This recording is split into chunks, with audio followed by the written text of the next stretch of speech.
سلام دوستان عزیز، خدا کنه خوب و صحتمند باشید. دوباره خوش آمدید در چنل یوتیوب مستر فود. دوستان عزیز، امروز غذای بسیار مزه‌دار دیگر رو برای شما آموزش میدم. خدا کنه که از ویدیو خوشتون بیاد و لایک و پسند باشید. دوستان اگر ویدیو خوشتون بیاد لایک و پسند خواست کانال ما رو سابسکرایب کنید تا ویدیوهای ما از شما پسند خوب دوستان بابادمجان سرشنما خوش می‌کنم این شکل مسئله سرشنما بگر بیرون باشه چیزی ها باید خوش می‌کنم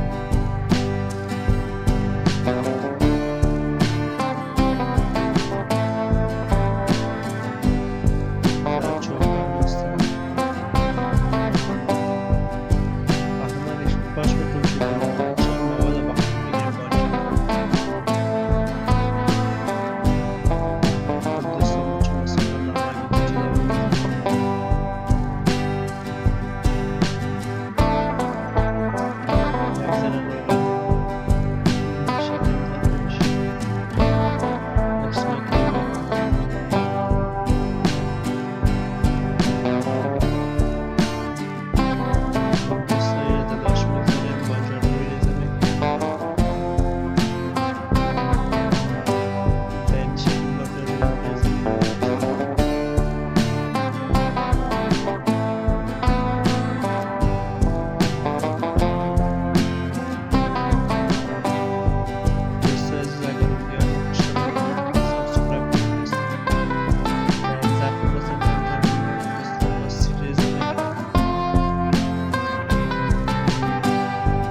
طفلایتان و شوهرایتان بسازید، بسیار خوب میشه.